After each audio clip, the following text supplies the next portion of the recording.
What's going on, everybody? Welcome back to GmiasWorldPodcast, and today we're going to be going over the finale of the Week 1 NFL 2021 season. It was a very, very good game. I didn't expect it to end the way that it did, but I have to give the Raiders credit at the end of the day. Lamar Jackson having 3 fumbles, 2 lost, that really cost them the game.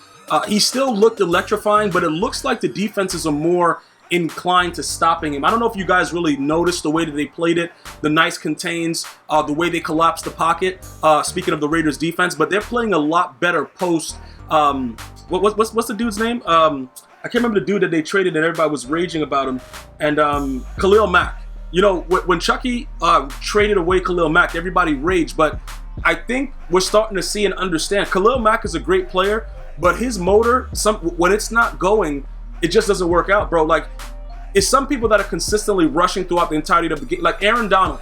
Aaron Donald consistently gives you the same thing all the quarters. But as a pass rusher, you got to be in intense shape to be able to do that for the 4 quarters. And I think now we're starting to, see a better defense for the Raiders, because this was impressive, man. It was very, very impressive to be able to do the things that they were able to do. Lamar Jackson is not a slouch. I don't care that he had these fumbles. I kind of care, because it's like, yo, bro, what are you doing? But I don't really, because I know that he's going to bounce back. I think he's an unbelievable quarterback, and I think his skill set is very, very unique for what he brings to the table. So I'm not really, going crazy and down on him or whatever, even though some people are trying to say, yo, bro, if you are, upset at Baker Mayfield for the way he ended the game, you should be upset at Lamar Jackson for fumbling the bag and costing them the game, which ultimately resulted in, Zay Jones getting that touchdown from, Derek Carr. But even with everything all together, I would still take Lamar Jackson over Baker Mayfield just because of his skill set. So although the Raiders won the game, it was a lot that we need to talk about as far as what I discovered, but I already knew this 3 years ago. All right. Darren Waller is the best tight end in the NFL. Like, I don't care about Travis Kelce. I don't care. Who's the other guy? It's Travis. There's another guy. Who's this other guy? It's Travis Kelce, and there's another guy. There's another guy that's doing stuff. But I don't even know who the other guy is. Who is he? Whatever. It doesn't matter. The bottom line is this. Let's take a look at Lamar Jackson's stat line and try to figure out exactly what's going on. Okay? Mark Andrews, you can't, dude, you dropping the ball like it's sweet. And you got 20 yards, dude? Sammy Watkins, cool. You almost got to 100 yards. Marquise Brown, that's fine. But Lamar Jackson can't be the number 1 rusher and the quarterback.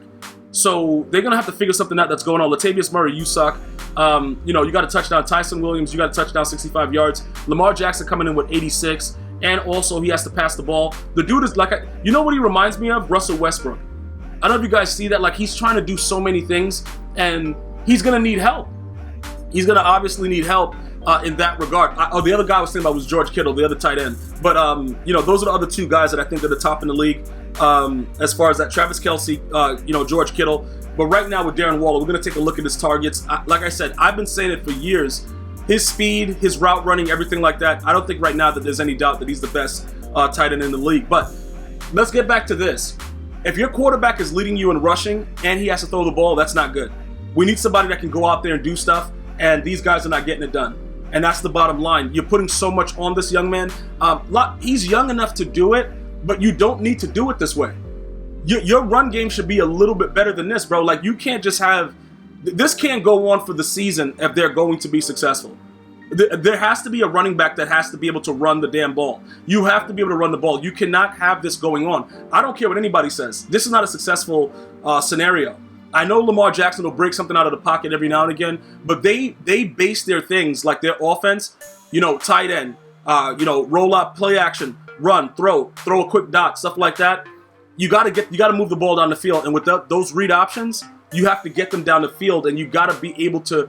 You don't want to always hold it. You want to sometimes give it to the running back, and that guy has to perform, man, because this is what's going to happen. He's going to lose the ball because people are going to see that, the run game's not working. Like, he's the only, if you watch the game, he's the only guy that's actively doing stuff. So defensively, the defensive coordinator on the other side is going to say, look, this guy's keeping it most of the time. Let's focus on him. Let's trap him. And that's what they did. And they did a great job at that. And that's what people have to understand. This whole read option situation, I don't know if you guys remember when the Baltimore Ravens played the Niners, right? And they just straight demolished Kaepernick. They were just smashing Terrell Suggs, just smashing him up. Even when he didn't hold it, they were hitting Kaepernick. That's what they were giving him, that physical defense and hitting him and just doing stuff. It's going to get him to do that he's not that big of a guy. Like, he can't take this kind of, dude, you have to be focused on what you're trying to do, and this is their offense. And it wasn't executed perfectly. And again, you have to give the Raiders credit defensively. Lamar Jackson is not easy to defend. And they were able to do that successfully for the most part. And then ultimately a late game turnover cost them the game. But it's the wear and tear of continuously getting hit, continuously having contact. Look, bro, you're not supposed to continuously get hit like that. And even on plays where, like I said, if you go back and remember what I'm talking about with that Super Bowl with the Niners and the Ravens, they were hitting him regardless if he gave it off or not. They were at least pushing him or shoving him. Just look at it, and that's what causes the issues. So those are just some of the things that I believe had a really, really huge impact on the game, and they're gonna have to fix that. Look, bro, dude's got to be able to run the ball. I know everybody's injured and all that stuff's going on. They got to find somebody, pick somebody up off the street. You know what I'm saying? Maybe one of my viewers, get him out there because it ain't working out. Derek Carr thrown for over 400 yards, 2 touchdowns, 1 interception, but don't even worry about that. Go down to Darren Waller right there, 19 targets. Dude, you know what dudes will do with 19 targets? You know how happy Antonio Brown would be with 19 targets in the game? Darren Waller is a tight end getting those kind of numbers. That is absolutely insane and ridiculous. Okay? It's a reason. This offense goes through him. Once he, refreshed his mind and, left Baltimore, went over here, he had some issues that were going on. He looks like he's staying healthy. I watched his post-game interview. He looks clean, nice cut, everything, haircut looking right. The dude is ready to go. I love that. Because in life, sometimes we need a second chance. And this is his second chance. And I'm telling you this right now. If this young man stays focused, bro, the records that he's going to break is going to be unbelievable. And you can see that Derek Carr is very, very comfortable with getting him the ball. And also their run game, Josh Jacobs, you can see what was going on. The Ravens, the defense was still stout. They just couldn't stop Darren Waller. They just couldn't stop him. And it's plain as simple as that. They just couldn't stop him. The dude is a walking 100 yards with a touchdown every game. That's it. And I'm sick and tired of everybody saying, oh yeah, Travis Kelce. Yeah, he's on a winning, Super Bowl team recently. But Darren Waller's the better. Kittle just came back. He's looking all right, looking solid. He's going to, be, putting up his name there. But for me, Darren Waller's the best right now. We could debate it. We could argue. But just go back and look at the last couple of years. The dude is a walking 100 yards and a touchdown. What else do you have to do to prove that you're the best? I don't know what it is. You guys got to let me know. But as far as the game, for a Monday night game, I don't think anybody expected it to go that way. I expected the Ravens to probably win this game. I was wrong. And I was pleasantly surprised to see the way that they fought and the way they covered Lamar Jackson. So we'll see how they rebound, but I'm not nervous about it. I think Lamar Jackson's going to have a great season, and so will Darren Waller.